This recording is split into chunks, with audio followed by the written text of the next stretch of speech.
This content may contain triggering subjects. Please beware when watching. Everyone, welcome back to our reading of Shattered Silence, the untold story of a serial killer's daughter. And we are about halfway through. We're on chapter 20 currently. So if you guys haven't caught up, I did upload 2 more chapters the other day. And I hope you guys are excited about finishing this book as much as I am, because I'm going to take a little break from Trippy Book Club for a little bit after this, because my voice, again, I've been doing the podcast, which again, if you guys want to listen to the podcast, it's called Blurred Lines, Crime, Conspiracy, and the Truth Behind the Gossip, and you can find it anywhere you listen to podcasts. If you don't find it there, definitely shoot me a message or email me, and I will make sure it gets there. But it is available here on YouTube as well. You will get the episodes sooner if you listen on a podcast platform, but you can always come back here and check it out. Back, guys. We're on chapter 20 of Shattered Silence by Melissa G. Moore. And I don't know, let me know down below what you guys think about the book so far, since we're about at a halfway point. I may do a little bit of a refresher on the next video, but I am going to narrow down the videos, so you're only going to get 1 a week. It will have 4 or more chapters in the video, so there'll be longer videos, but hopefully that will help me out as far as my voice goes. So I only film 1 day, and my other stuff I film other days. So let's get to it, guys. This next chapter is called A Different Way. Life seemed stable. We had lived in the Litchfield home for 2 years straight. I was able to stay at one middle school, Glover, for all of 7th and 8th grade without having to transfer to another school. Making friends had become easier because of it, and it felt safer to devote energy and feelings into a friendship, knowing that I would not be moving away suddenly. But I was struggling with friendships that were sometimes shallow. One of my friends had secretly hooked up with the guy I liked. When I found out, I felt betrayed, and once again, I felt like I had no one to trust. I felt like the fish I had seen in my summer fishing trips with my dad. Those fish had floundered on dry land for a minute before my dad and Jason killed them and gutted them. Since my attack, I had felt the same way, vulnerable and exposed, all of this time. The sound of a whining tea kettle woke me up to a beautiful morning. The sunshine coming through the window warmed my face as I wiped the sleepiness from my eyes. As I walked from my bedroom into the kitchen, I could see my mother steeping her tea bag. She was dressed in Robert's t-shirt and her pajama bottoms. Seeing my mother in Robert's shirt in the morning created such a hopeless feeling within me. It was simply a physical object, but it struck a nerve. To me, it was like seeing a jerk putting his letterman's jacket on your best friend in an act of ownership. That's how it felt anyways, like Robert had claimed ownership.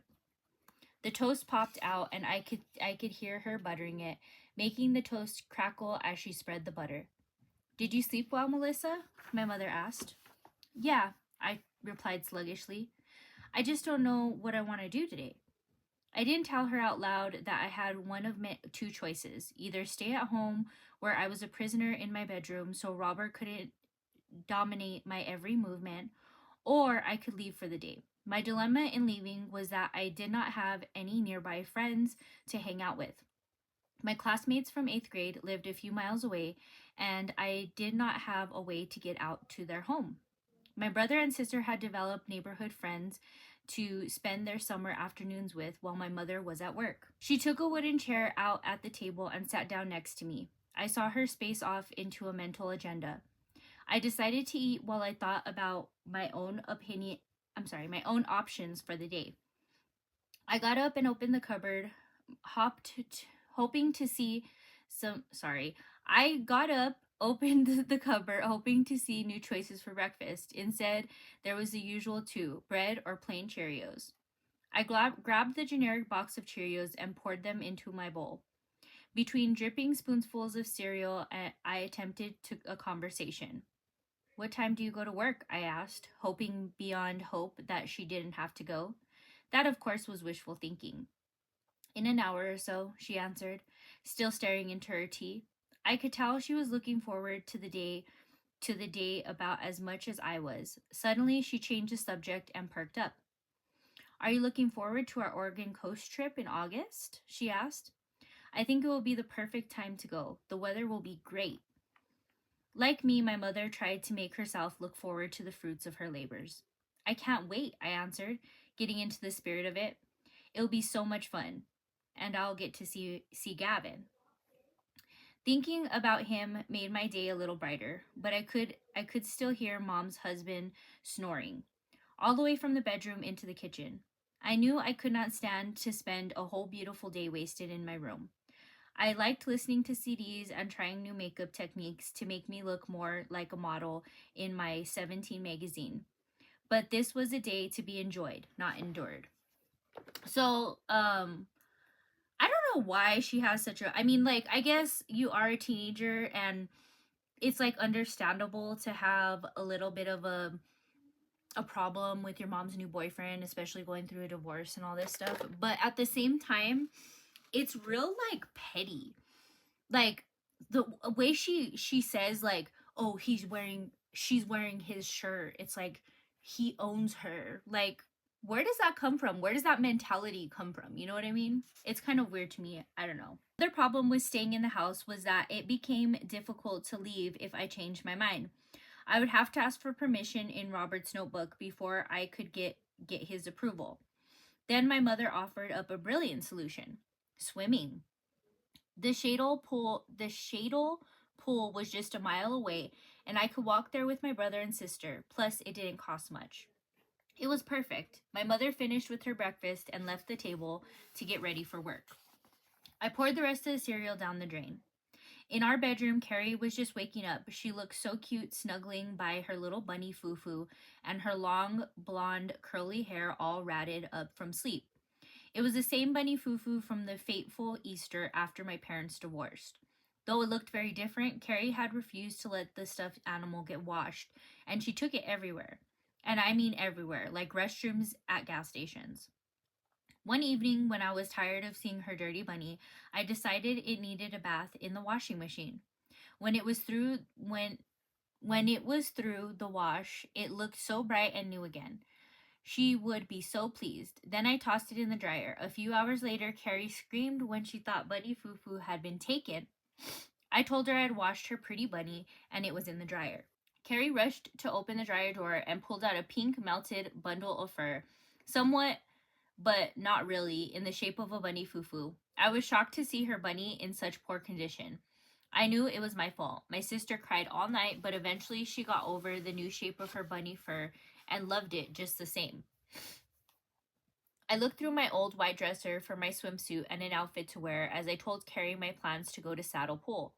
Carrie had plans of her own to hang out at her best friend Sadie's house. I gathered my gear and knocked on Jason's door before stepping in. His room was always 10 degrees hotter than ours and smelled musky from his soiled socks. I shook his side, telling him we were going swimming for the day. He barked out an okay just to get me to leave him alone. Mom was shuffling around the house for her keys, and anxiety filled my stomach.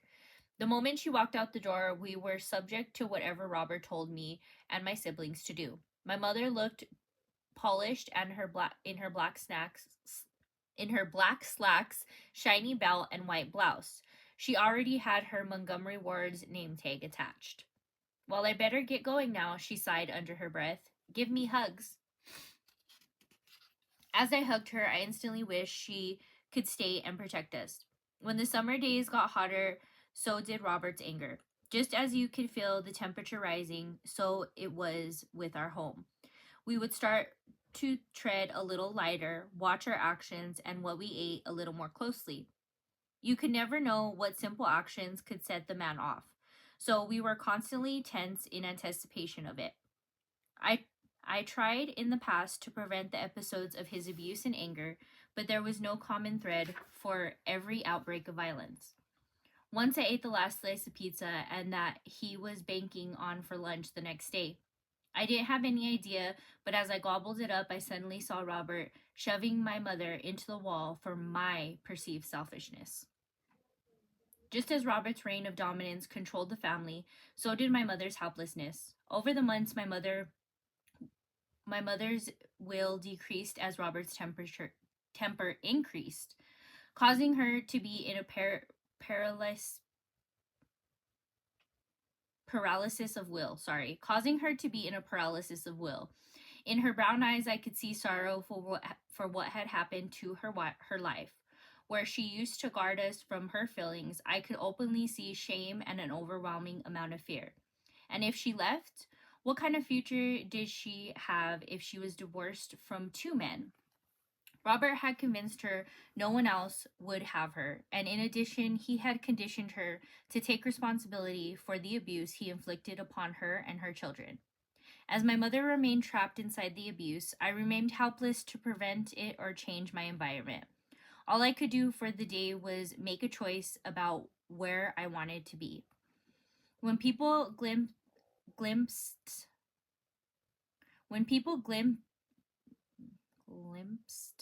what was happening and asked questions, I did not have the ability to express what I had witnessed.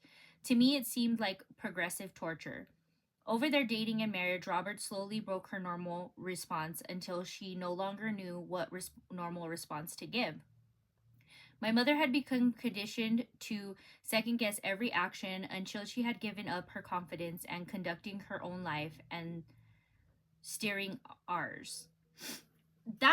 Those two paragraphs explaining the abuse that Robert was giving them is, I don't know, it's too confusing. Like, there's other ways to explain the way you're seeing it, and it's just not coming across to the reader. If you guys think I'm wrong, let me know, but that's just the way I see it. It's really weird. Once I called my mother to the carpet, I wanted to know once and for all why we were staying with this brute who dared to call himself a man. Why can't we just leave? I asked her. Because he would find us and make things worse. I thought I had a solution to the problem. You could get a restraining order, she replied in such a whisper that I almost didn't hear her. That's just a piece of paper. Her voice seemed dead. It does not stop him from hurting us. I knew she was right. Robert could still be free to stalk my mother at work or attack her, and it would be too late by the time the police arrived to save her for an attack. She was not safe until he was in jail. The couple of times they had put Robert in jail, it was never long enough. I wanted to run away out of state, where he could not guess where we were, but two things stopped her. My mother needed her job to support us, and she also did not know what he might do to her own mother if we suddenly disappeared. So she's saying that this abuse happened. We're not going into detail about the abuse, and I don't know, maybe later on we will. But she also insinuates that he's abusing them as well, but she doesn't go into detail on that. So that's very weird to me, in my opinion. I gave my mother her hug goodbye and watched her leave in her little blue topaz for work. I felt blessed that Robert was still asleep as I finished my preparation to go swimming. Carrie was dressed and Jason was ready to go with me. We all seemed to sense the same urgency and we left at the same time, not mentioning out loud what we all knew. It was not safe to stay. We smiled at each other knowing we were out of harm's way for one more day, and then Carrie bounced off to Sadie's. Jason and I set out for a swimming adventure. The warm sunny day had attracted a large crowd at the pool, and I was excited to be in the company of so many people. I was free to be 15. So she's 15 now. So you see, over the past two chapters, we're skipping ages. Like, it doesn't seem like we're on a time track of exactly where we're at. But she's 15 now, which is, again, I don't know. I know schooling is different everywhere, but she says she finished 7th and 8th grade. Wouldn't she be old? Wouldn't she be younger than that? Depending on when she was born? I don't know. Maybe that's just me. I don't know. After we got settled, I suddenly noticed that there was a ruckus in the corner of the pool near me. A pretty brown-eyed girl stood in the water, her hands on her hips.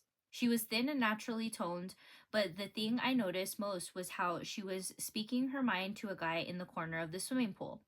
Apparently, she had been practicing her stroke when the boy blocked her path and wouldn't let her pass.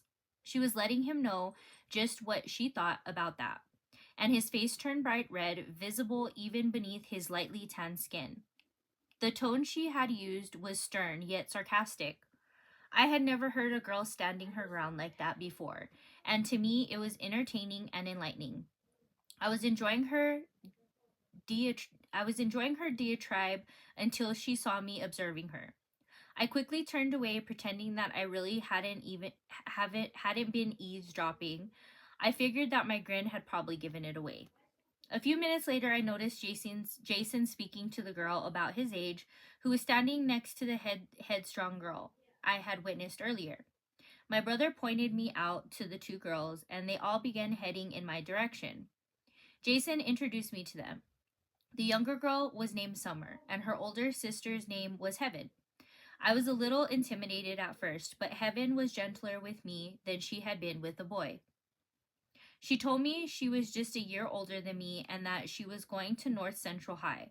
She asked which high school I would be attending, and I laughed and said, "Your rival, Shadow Park High." She laughed too. It was easy to have conversation with Heaven because I was anxious about starting high school, and she had many answers to my questions. I wanted to know if the rumor was true that seniors threw freshmen into the garbage containers. I also wanted to know about other critically important things like what high school dances were like. Heaven and I exchanged information about our crushes until the lifeguards blew the whistle to warn us that there was only 5 more minutes of free swim left. We exited the pool and continued our conversation in the locker rooms. We talked more about boys in our lives. I talked a little about Gavin, and she told me about her boyfriend, Dusty. Heaven then asked me if I was going to save myself for marriage. I pictured myself in a white dress and Gavin standing at the altar and said, "Sure." Inside, I really did have a firm answer for that question, since it was the first time anyone had ever asked my opinion in the subject. She went on to preface her intent of staying pure for her wedding day, that was going to be her special gift to her husband. I did not know why she thought it was such a gift, since I had not seen the same care from opposite sex in preserving their innocence. My dad never made comments about how special it was to remain abstinent until marriage. He actually expressed otherwise. My mother seemed to hold Heaven's views, but my father had told me details of their pre marriage relationship that I would have preferred not to know. Heaven's point of view on things was intriguing to me. I wanted to stay friends. Instead of exchanging phone numbers, however, we arranged to hang out somewhere. I walked to her home. I walked to her home with her as Summer went to her house with Jason.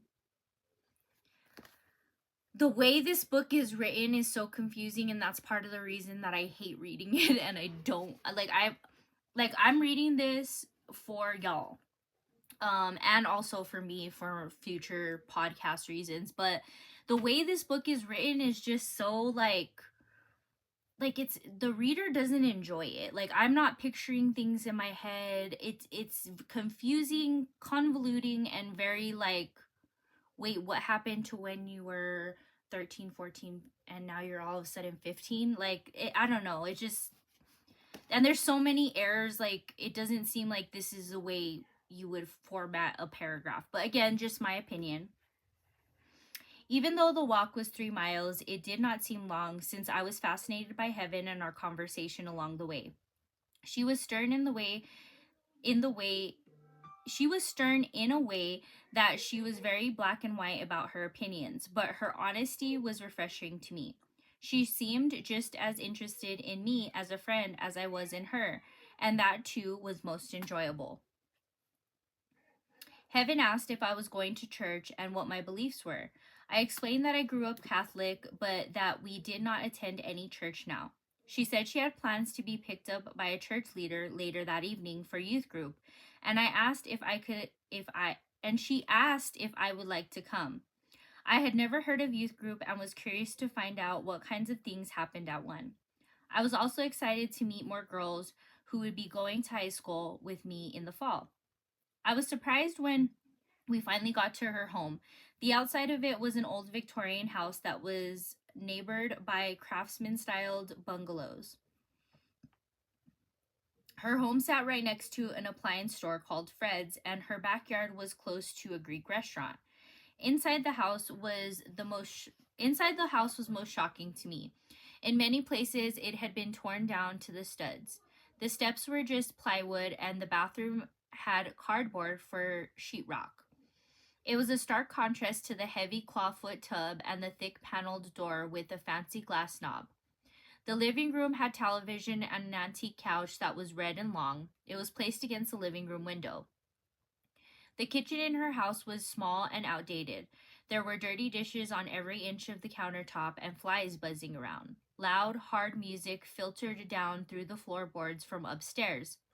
Heaven's forehead wrinkled a little, and she said that it was her older brother, Gabe, who was playing the music. She asked me if I would like a snack, and at first I was hesitant because the mess in the kitchen made my stomach turn. But when I saw she had a cream pie in a fairly clean refrigerator, I could not object. The chocolate cream pie was wonderful. We did not get desserts like this at my house. If we did, they were gone before I could have a slice, or it was strictly forbidden to eat, since it was bought by Robert or for Robert. Even though Heaven's home was torn apart, it felt safe to be free from Robert's control, which is what I would have been which is what I would have been under if I was home. Loud sounds thundering down the stairs, and Heaven's brother walked into the kitchen. He ruffled the top of my head. Who is this? And where did Summer go? As Heaven explained the whole story to him, I could tell Gabe must be the caretaker of their house while their parents were at work. After our pie, Heaven took me upstairs to her room and pulled aside a green wool blanket so I could enter. Her wall was studs with cardboard tacked to it as well, but she had decorated the cardboard with drawings and posters. Inside her room, there were two twin beds, and above Heaven's bed, there were dried flowers and a dance picture of her and her crush, Dustin. Didn't she just say that was her boyfriend? Her floor was simply rough planks of wood covered with an oriental rug with lint balls on top, like lots of teens I had met. She had piles of clothes in the corners of her room. At the pool, I had thrown my clothes over my swimsuit, so they were still a little wet. I asked her if she had something I could borrow to wear to youth group. Heaven was smaller than me, but I still hoped that something would fit. She found some clothes that I liked, and I was surprised to see how many clothes she owned. Heaven's family appeared to have less money than mine, and yet she had a large wardrobe.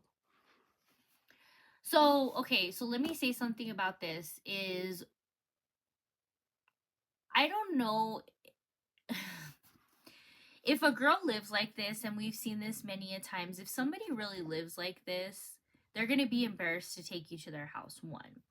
Two, there's not going to be cardboard covering the walls. Like maybe she's saying it's like sheetrock, but she's saying cardboard. Like I'm thinking cardboard like a cardboard box that you get when somebody sends you something. That's what I'm thinking, moving boxes, things like that. So there's different ways she could have worded this to make it seem more legitimate, but she simply didn't. Or maybe I'm mistaken and maybe some people call sheetrock cardboard. I've never heard it before, but just giving my opinion again. Where did you get all these cute clothes? I couldn't help but ask. Oh, there's a Goodwill close by here. I go over there fairly often. Have you ever been? I shook my head, and I had heard of it, but my mother did not take us to thrift stores for clothes, only department stores like Kmart or JCPenney's. I was curious what you could buy there with little money. I'll take you there on another day. You have to pick carefully, but there's usually a couple treasures every time I go. She laughed and swirled a skirt around. As you can see, it adds up. I had to agree. By the time we were finished getting ready, I knew my mother would be home from work, so I called to tell her about going to Heaven's youth group. Mom had been working at Montgomery Ward as a full-time Mom had been working at Montgomery Ward as a full-time sales clerk in the children's department, and she had fairly established daily routine. When she came home from work, she would grab a Dr. Pepper and watch television until it was time to make dinner. She would only detract from the schedule if she'd had a particularly long day, and then she would take a short nap before dinner. That didn't happen very often because unless Carrie was around to watch the baby, Robert put all the responsibility for him back into my mother as soon as she got home from working all day. It was dusk now, and we heard a horn honk. A woman named Karen was there to pick us up for our activity. Karen drove an old VW station wagon, and that was yellow with rust stains and spots. She looked like she was in her late 20s with shoulder length hair and denim overalls. I was a little nervous to be traveling in a car with the woman I had just met, but I let go of my anxiety by telling myself it was okay since she went to church with Heaven, and Heaven didn't seem nervous at all. During the 20-minute drive to the valley, I found Karen I found Karen to be a young in spirit. She could relate to all the teenage issues that Heaven and I talked about, and she even had great advice. I wondered why such a smart and lovely lady was still single. As she talked about her dating life, I could hear disappointment. She said she thought she might be expecting too much in a potential husband. To me, her requirements sounded reasonable. Karen wanted a husband who was employed and had the same religious beliefs as her. That wouldn't be too hard, could it? When we arrived at the church, I wasn't sure what to expect. The sign said Foursquare Church. The lot was graveled, and there were two buildings. One was the main church, and the other one was a one-level home from outside. We could hear the steady beat of loud drums and guitar warming up on some chords. It actually felt like a party atmosphere. This was not like any church I had been to. As we walked in, both youth and adults welcomed us. Everyone was very friendly and asked me my name. Although it was a bit crowded in the main room, I found myself at ease from their warm welcome. Before long, we were sitting in a large white room with a projector aimed at the central wall with words to sing. A man walked up to the projector and introduced himself as Joe. He was the youth group counselor. He had a unique look that made it easy to remember him. His hair was almost white from lack of pigment, and he was extremely fair in skin tone. I had never seen a pastor or priest dressed like him. He looked like an Australian outback guide. He seemed prepared to go on any adventurous outing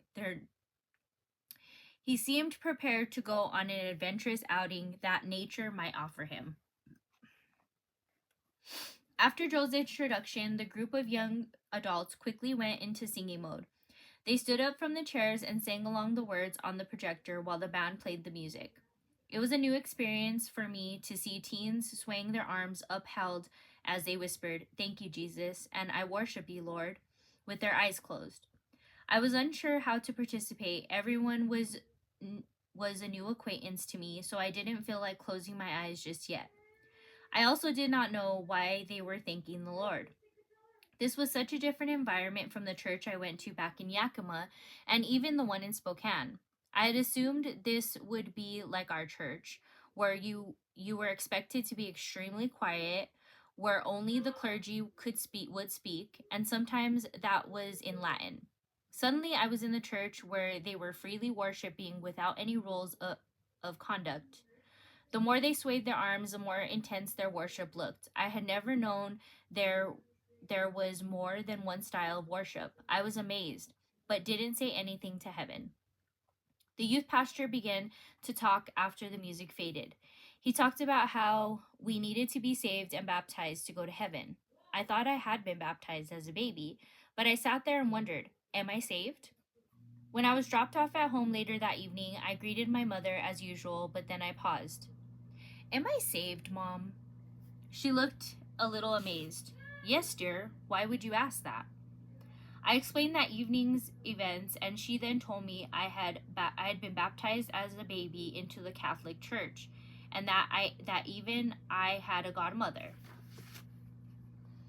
It was my mother's sister, Kathy. I went to bed thinking of the day's events and Heaven's Church. It seemed more modern, and so I thought it might have principles that were current with today's world. On the other hand, maybe religion wasn't supposed to be modern. The more I contemplated it, the more a question arose. It became a never ending mass of questions, and I did not know where to get the answers. Somehow I thought that if I could find out the mysteries of faith, then I would have a direction to follow. Except for the smoking and his few rules, my father always said, if it feels right, then it is right. This belief left me feeling guilty when I did something I thought my mother would find wrong. My mother, on the other hand, did not have any rules or guidelines to follow except about common sense and decency, as she said. I usually didn't know I had done something horribly wrong unless she brought it to my attention, and it usually was some black and white situation, and I was supposed to understand, but I didn't. I felt like I needed some sort of roadmap, but I wanted to be better than the ones my parents had. There seemed to be missing some crucial information. The next day, I asked my mother if I could go another time with Heaven to her church. She did not oppose. Heaven's friendship and her youth group was a fun social activity, and it kept me busy for the remaining weeks of the summer. So that's chapter 20. Now that chapter again could have been left out. Not something we had to, do a whole chapter on. Not something we had to emphasize, in my opinion.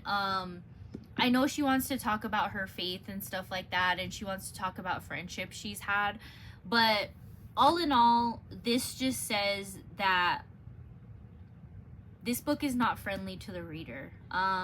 You go back and forth, and again, we find out she's 15. So I want to remind you guys, she finds out what her father is doing when she's 16. So the fact that she's already 15 and we're only halfway through this book, we're almost to chapter 21, we just read chapter 20, tells me that we're gonna cut all of that short. This book is essentially supposed to be about her telling how she grew up and how she found out and how she felt after she found out what her father was doing. But essentially all we're seeing is just random stories in random places, some that don't even matter, like this friendship right here doesn't even matter. She could have talked about her religion in a different way. And then you see just things of saying cardboard was on this girl's wall, on Heaven's wall, and all of this stuff. And again, I know some names are changed, so it's very cliche to be like, oh, I met this girl, her name was Heaven, and she took me to a youth group, and I started going there and trying to figure out my faith. Like, it reads like a fiction book, but it's not written as good as a fiction book. That's exactly what it is. Okay, y'all, so we're on to the next chapter here, which is chapter 21.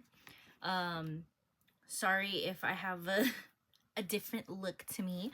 I recorded the last chapter yesterday, and because I just didn't have time to finish up, so we're gonna finish up today. Okay, so we're on chapter 21. It's called Mystified and Bewildered. It's a lot of fantasy words right there for one chapter, but let's see. In the last 18 months, my body had changed dramatically, and so had most of my classmates' bodies. Since I was a year older than most of them, I had developed earlier, and that had often felt awkward to me. In addition, teen television, movies, and music videos all seemed to push the glory of sex. It was a topic of endless, whispered discussions at school. I listened, but I often felt stupid, like I was the only one who didn't know anything, and also the one who knew way too much. So, kind of weird that she didn't know anything but knew too much, But also we hear here for the first time, after 20 chapters, we hear for the first time that she is a year older. So the way school works is basically if you're born before a certain date, you're technically older than the rest of your kids in your class. So that's a very interesting tidbit to put halfway through the book. It also could have been thrown in there because maybe later on people started realizing like, wait, how old are you? You know what I mean? So that would have been helpful information in the beginning. You know what I mean? Like when she started school or when she was like in middle school at least. Just saying.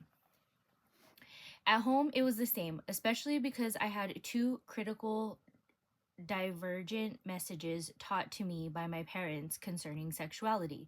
My mother had grown up in a Catholic religion and strongly believed that sex was for marriage and marriage only. To that point, to the point that she wouldn't answer any questions or discuss anything else about it. My father, however, who was raised without religion, would always ridicule my mother for her beliefs.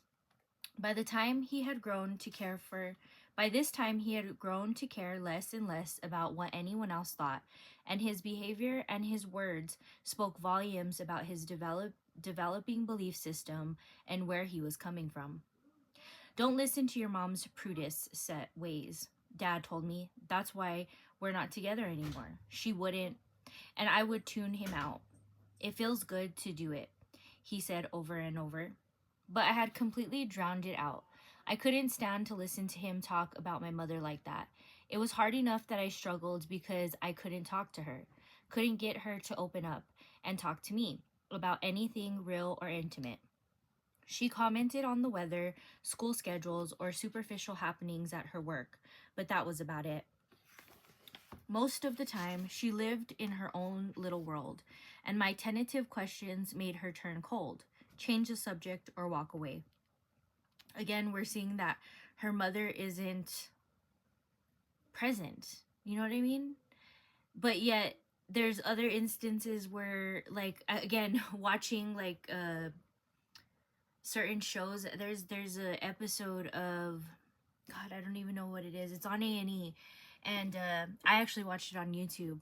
And there's an episode where she talks with her mom about her dad, and that's a very good episode. I'll actually leave it in the notes in the description down below so you guys can watch it. So I'm gonna just link it so you guys can go take a look at it, because I feel like if you guys watch this at just this junction, you kind of know her relationship with her mother. So to watch that is mind-blowing, because now you guys will realize how I'm like, how do you think of even your mom in that sense? But I'll leave it down in the description below. Since my father was more open about discussing sex, I would sometimes turn to him for answers. Within only a few seconds of asking him a question, however, I would get a sick feeling in the pit of my stomach. My father talked openly about sexuality, but completely without reverence, respect, or dignity for himself or anyone of the opposite sex. I had learned early not to repeat to my friends the things my father told me. He spit out body parts and functions as effortlessly as ordering a hamburger and fries. I couldn't carry on a conversation that way, and I didn't share his views on the topic, so I stopped asking him questions as well. So, I mean, honestly, like, why are you, like, you're so disgusted and appalled with what your dad's openly telling you. Why are you asking him? A natural shyness developed within me when it came to this mysterious topic of sexuality. I remained curious, but I felt so bewildered and uncomfortable with the little knowledge I had. Surely there was something more natural and healthy than what both my parents thought. I knew there must be the people who saw sex not as bad, sick, and wrong, but genuinely beautiful. Several of the movies I saw seemed to carry my dad's irreverent, irreverent,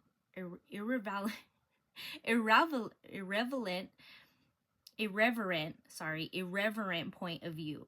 But there were other movies that made a relationship between a man and a woman seem like maybe it could be plausible and playful, but also romantic and safe. The thought of something loving me, holding me, actually caring about me seemed almost magical and too good to be true. Sometimes Dad's way sounded more appealing, that this life was just a free-for-all and we would not be accountable at the end of it. This was a complete contradiction to my mom's beliefs. Still strongly attached to her Catholic beliefs, my mother felt that we would be punished for every wrongdoing. These two strong but divergent viewpoints left me very confused about which parent was right. The two could not be combined to make my own beliefs. Sometimes when I felt guilty about a choice I had made, like how I treated a friend at school, or when I had snuck a piece of cake from the kitchen without Robert's permission, I would decide that my father's religion was correct to help live with my remorse. The choice made me happy at the time, so according to my dad's rules, it was fine. So 97% of this stuff that's going on is what normal teenagers go through. So again, we're back to that point of we're talking as a grown woman, but we're still in the mind frame. Like, you're writing this as a grown woman, but you're still in that mind frame of, like, it's not capturing I'm being there in the moment. I feel like if she would have just wrote it how she is now, I think I would resonate with it more, if that makes sense.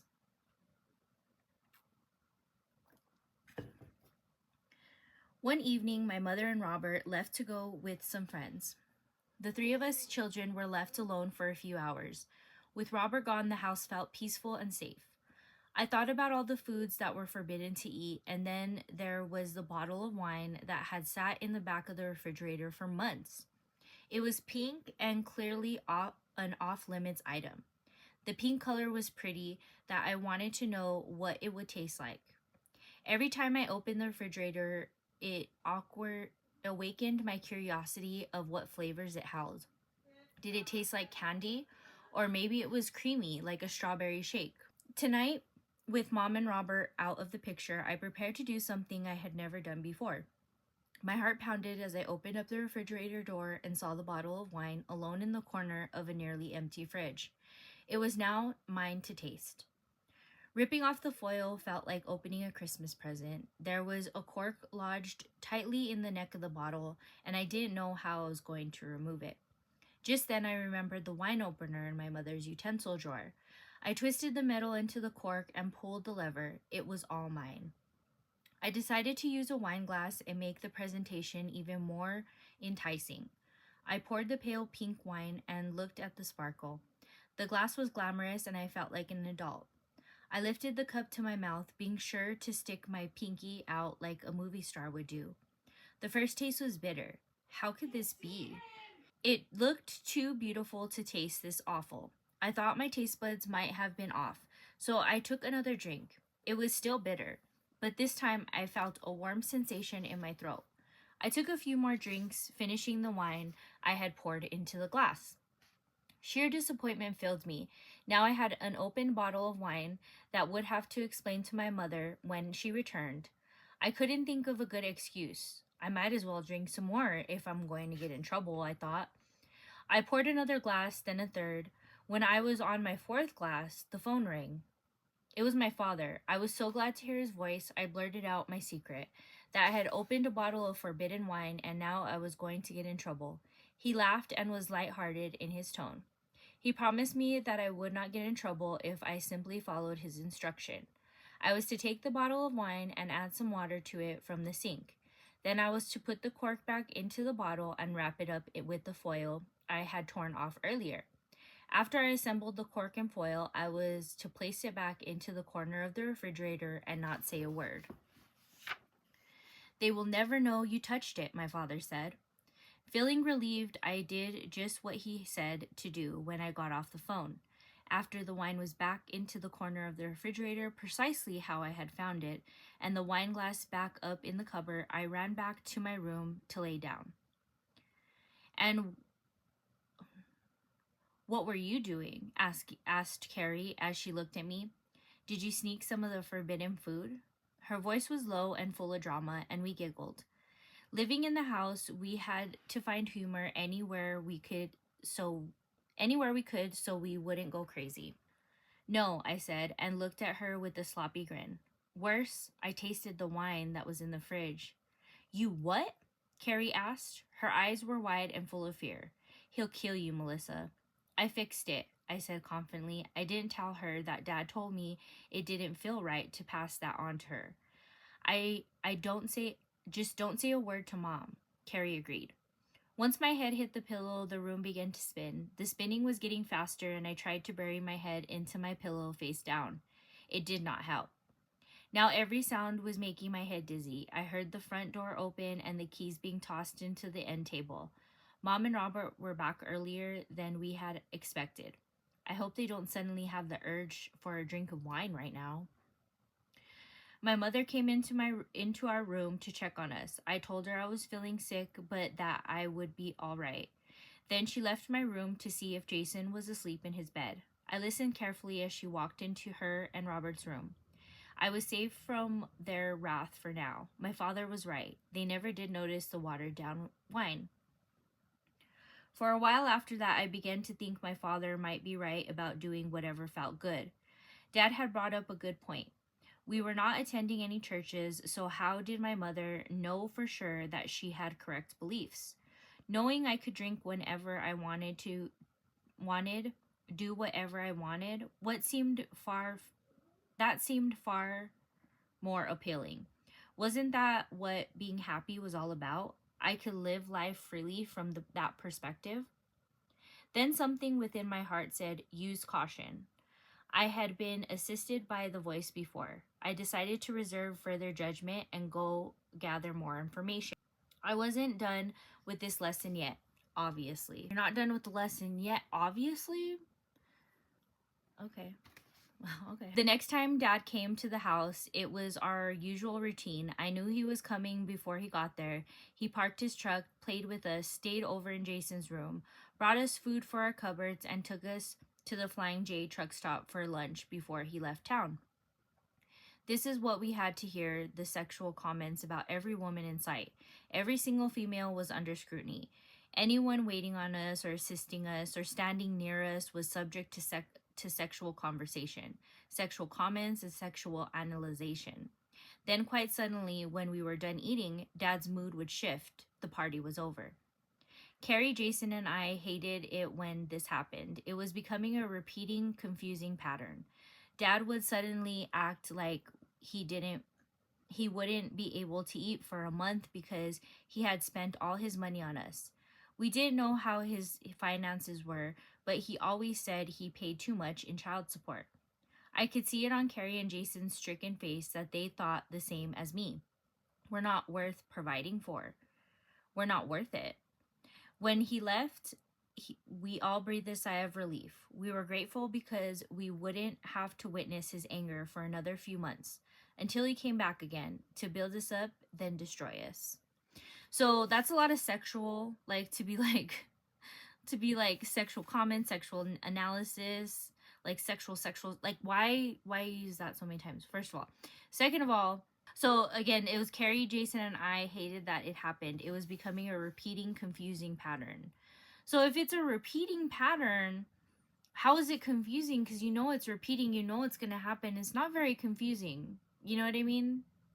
Like, he's obviously having mood swings. And I mean, I can get that it could be confusing to children, of course. But at the same time, like, you should already expect it, like, after it's happened 2 or more times, which it seems it has. So that's just my opinion again. We're at chapter 22. It's called Cinderella. That's very Gypsy Rose to call a chapter Cinderella. All right. As we pulled out of the driveway to leave for our trip, I looked back at our house. I was glad to see that the plywood sign with blue spray paint spelling kittens for free was fully down.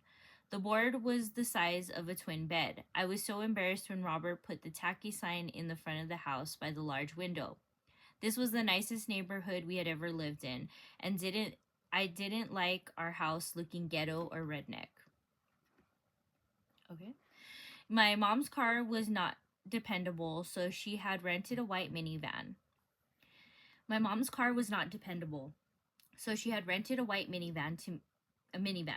To me, it felt like Cinderella's carriage. It represented a safer, better, more financially stable life. It smelled like a new car, and it was so clean. Even better, it was taking me to see my Prince Charming, Gavin. My heart galloped rapidly every time I thought of him. I had constant daydreams about getting my first real kiss. He was the only guy in my life that appealed to me. My girlfriends had all described the wonder and glory of what it was like to kiss a boy. I hoped I would soon find out for myself. The road from Spokane to the coast seemed to have doubled since last summer. I had spent an entire year wondering what girls Gavin was dating and if he had found someone serious since I had last seen him. We had exchanged a phone call and a couple letters, but I could tell that my feelings for him were not reciprocated. He was a year older than me, so at 16, he was definitely old enough to date. Somehow my mother must have guessed.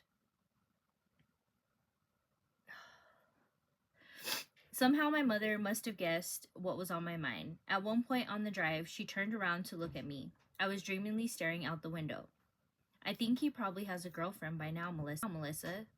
Startled, I looked at her and then looked back out the window. I knew he probably did, but what if he had dumped her when he found out that I was on my way to visit? My wishful thinking played out a large number of make-believe stories during the long trek. I sensed my mother's excitement too. It had been years since Mom had seen Amanda and Sterling, and I knew this trip would be good for her. We made a stop at a gas station. Once we finally reached their coastal town, even though I knew I could remember how to get there, my mother called for directions. She didn't trust that I would be able to find the way without getting the family lost.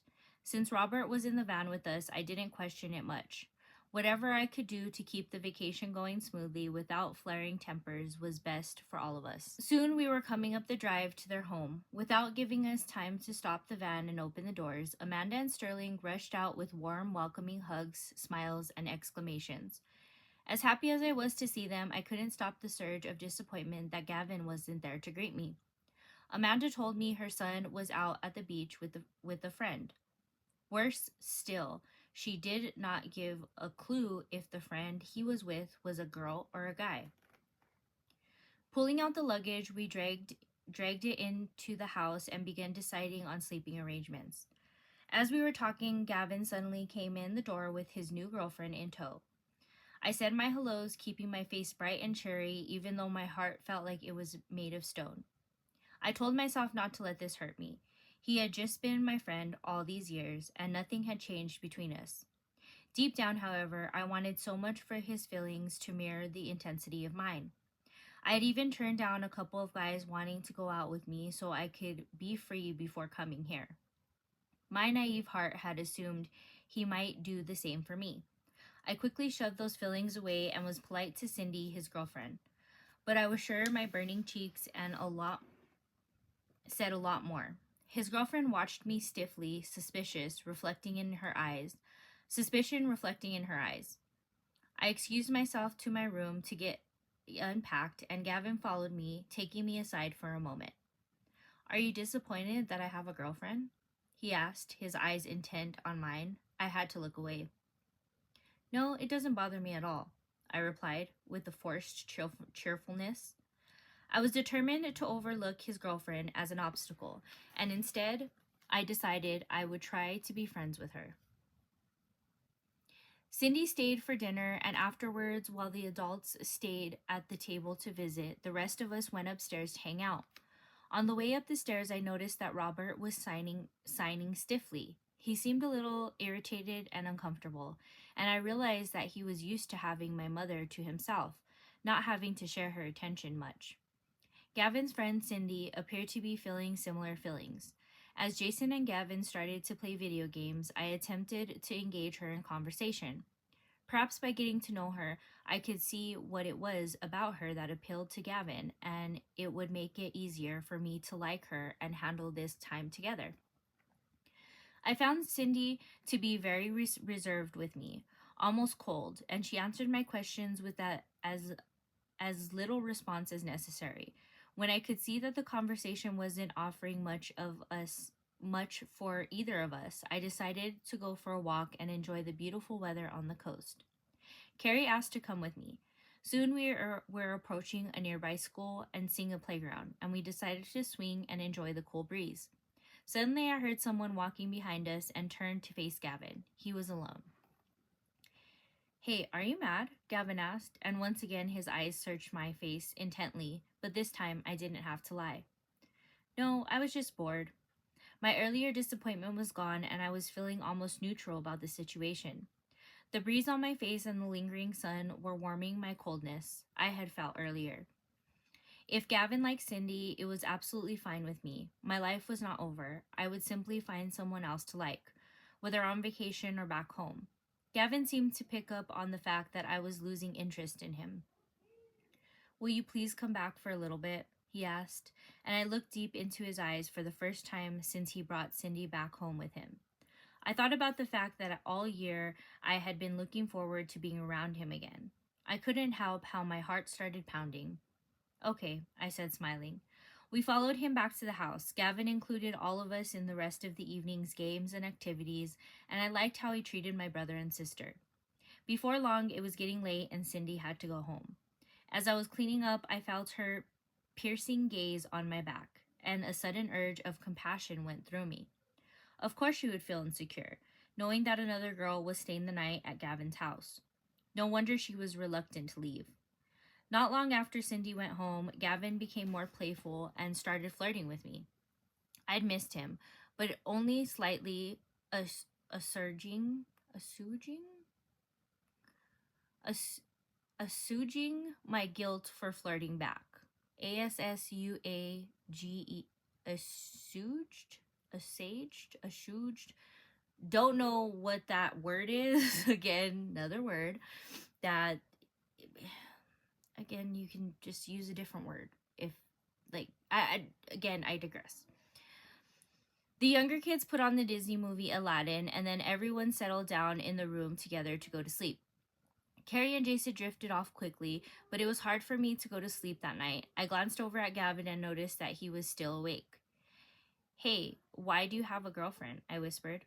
He was quiet for a while. Well, he whispered back finally, you don't live here. I felt a warm feeling going through me, and I suddenly remembered why I had felt such an attraction for him.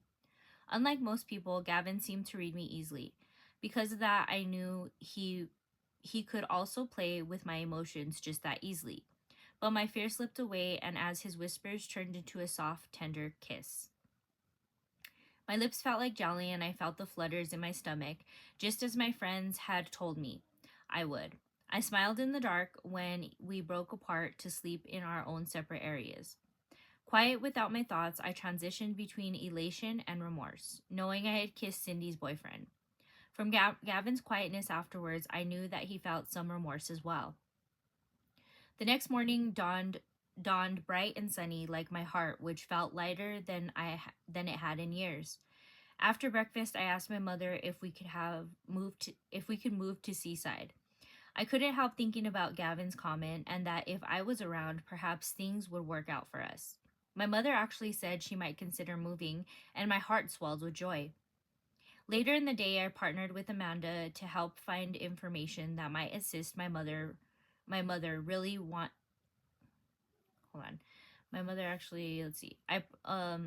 Later in the day, I partnered with Amanda to help find information that might assist my mother really want to make the change. Again, this is another error. So it says, I partnered with Amanda to help find information that might assist my mother really want to make change. Again, another grammatical error. I suddenly had something new to wish for and felt elated at the prospect. Suddenly, there was a knock at the door and Cindy came in, announcing she was there to hang out with Gavin. My heart was filled with guilt and jealousy mixed with daydreams about moving. For the rest of the afternoon, I realized that while I had become accustomed to hiding my true feelings, Gavin wasn't nearly as skilled at it. We all spent a slightly uncomfortable afternoon together, and I wasn't surprised to find that Cindy didn't come the next day. Gavin and I didn't have an opportunity to kiss again, and in a way I was grateful. That kiss had been special, and I certainly wasn't ready for anything more. All too soon, it was time to go back home. I hated the thought of leaving. I could tell from Robert's signed comments to my mother that he wasn't keen on the idea of moving. I knew in my heart that every mile that took us closer to Spokane would make it easier for my mom to get back into her settled routine and forget about moving to Seaside altogether.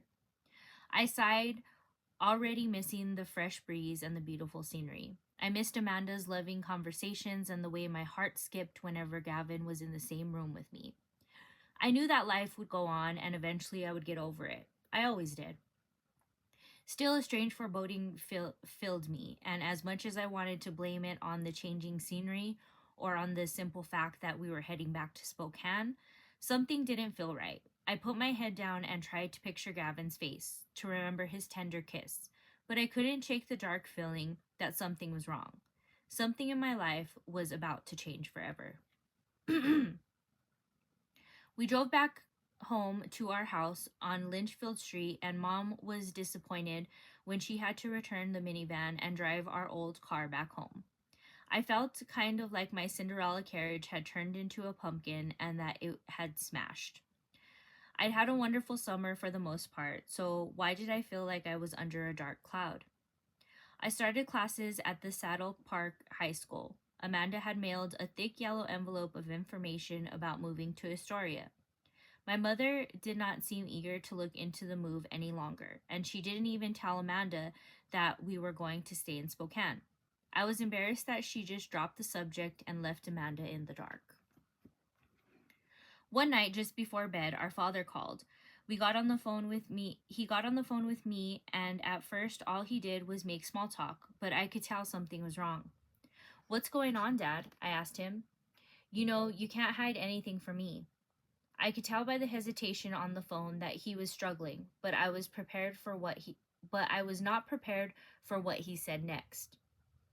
"I want to kill myself, Melissa," he said. My blood turned cold. "Dad, why would you say that?"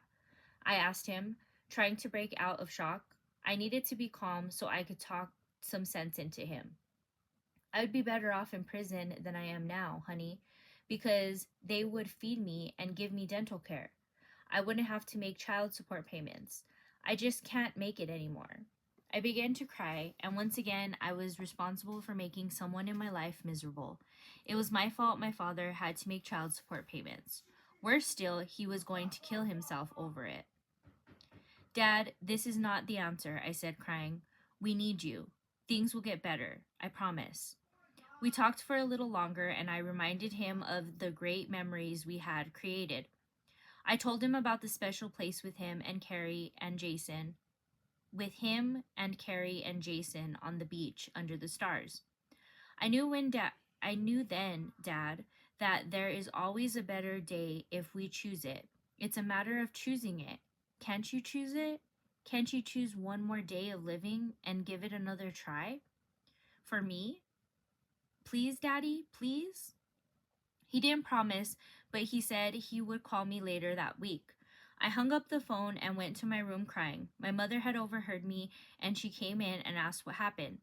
I told her that Dad had said what Dad had said, and I told her what Dad had said, and she looked angry. I heard her call him back and ask him why he would say such a thing to me. Of course, I couldn't hear what his response was, but when she hung up the phone, she came back and told me he was not serious. I looked into her face, searching for the truth. I saw that she at least really felt he was not serious. So I thanked her and turned over to go to sleep. Mom left the door ajar as I was falling asleep. So, this is, I believe the cops, in watching things I have about Keith Jesperson, I do believe the cops were kind of more or less on his trail by now. Because again, she finds out when she's 16, what he's done over this period of time that they're not together. So, all right, so we're gonna do one more chapter, guys. It's chapter 23, Bait and Switch. Dad seemed to get past his temporary depression, but I paid attention to his phone calls the next several times we talked and watched him carefully when he came to visit. I went to youth group with Heaven and Karen a few more times that summer. I found that we're going back again. Why are we going back again? I found their Foursquare church entertaining and interesting. Instead of seeking answers from my mother, I was now asking Pastor Joe.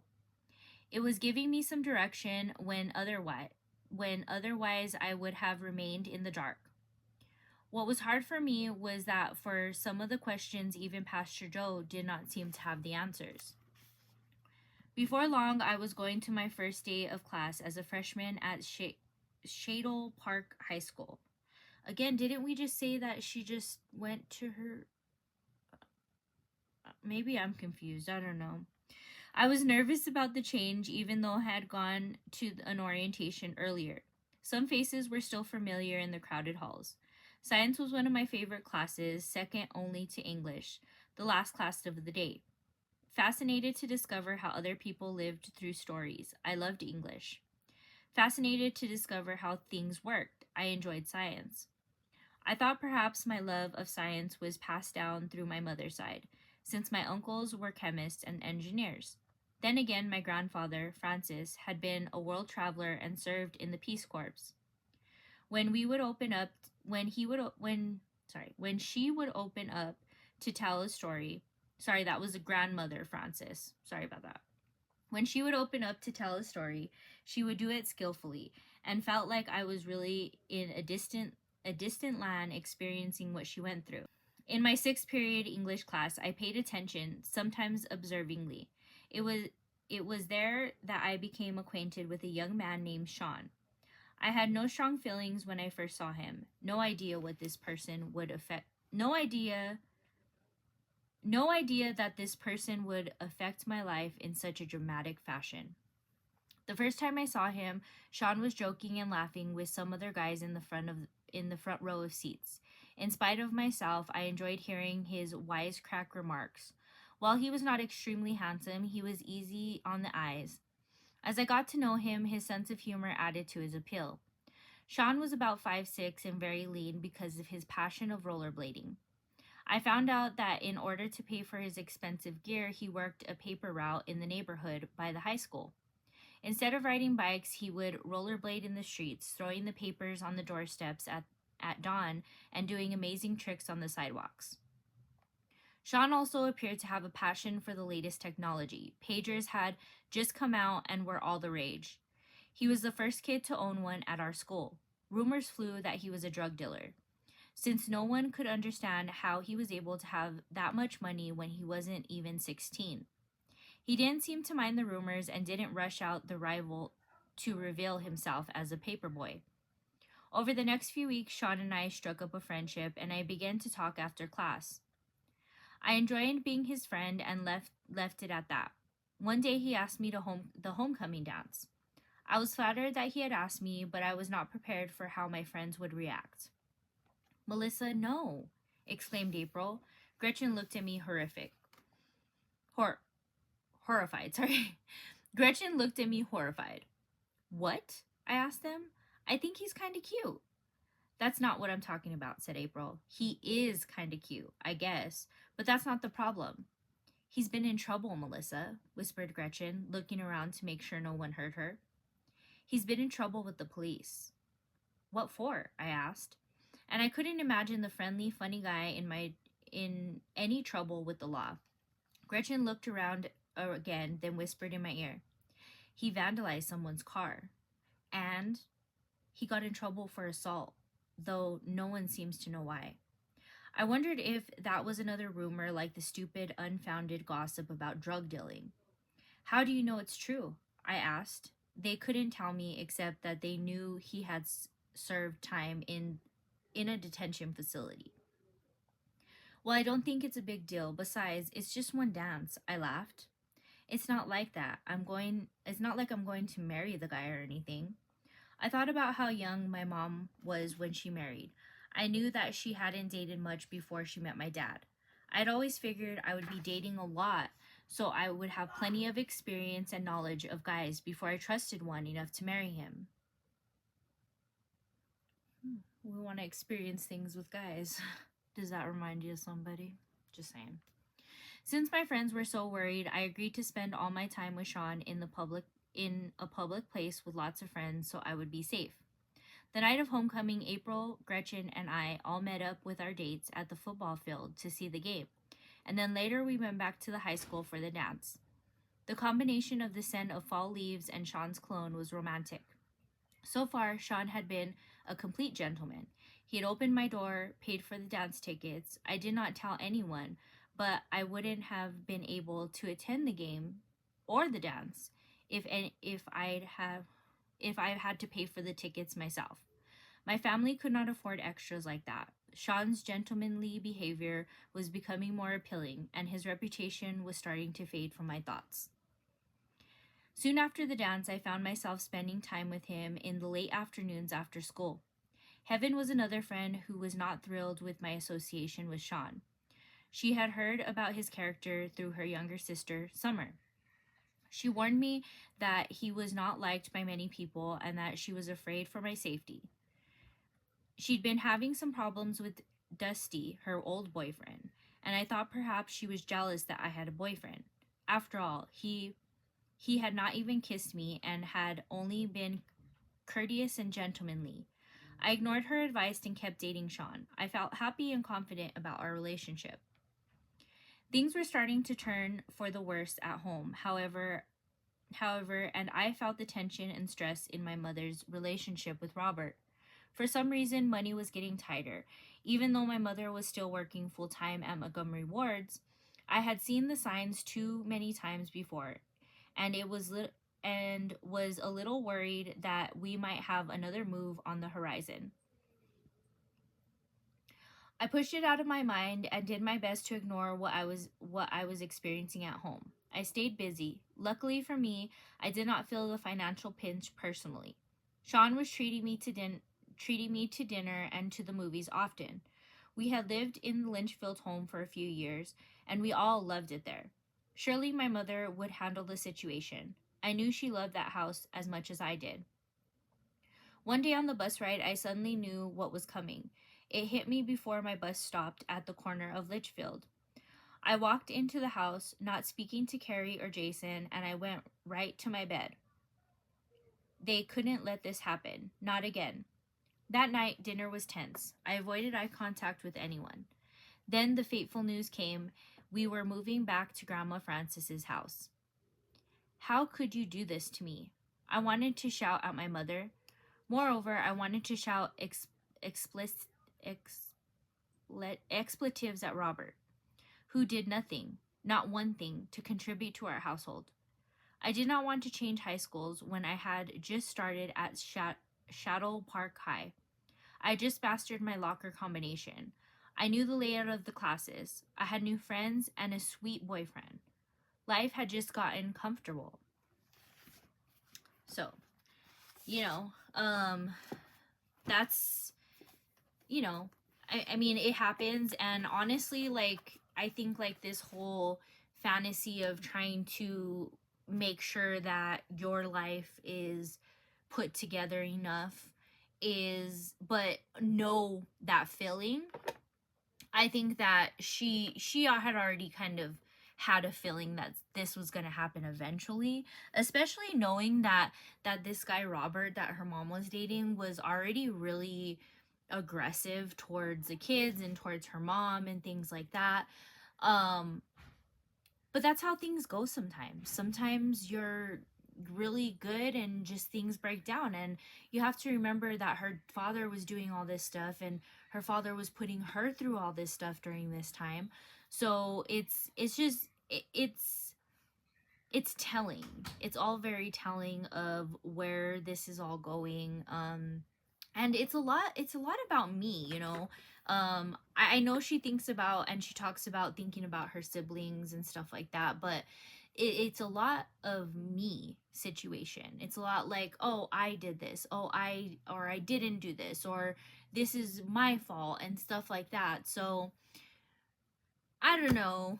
Again, this book could have gone down at least 5 or 6 chapters so far. It's a really long book, guys. I apologize for the time it's taking me. We are going to be on chapter 24. I promise we'll try to get through this as fast as we can. Now, just a little update on when I'll be posting. So I I'm going to be posting once a week. I don't have a set date as of right now. Usually it's Wednesdays or Thursdays that I upload new chapters, but it will be, I was doing it 2 times a week, but I'm only going to go down to one, and we'll read 4 more chapters on every video. So I hope you guys come back. Be sure to like and subscribe the video, and have a good day, guys.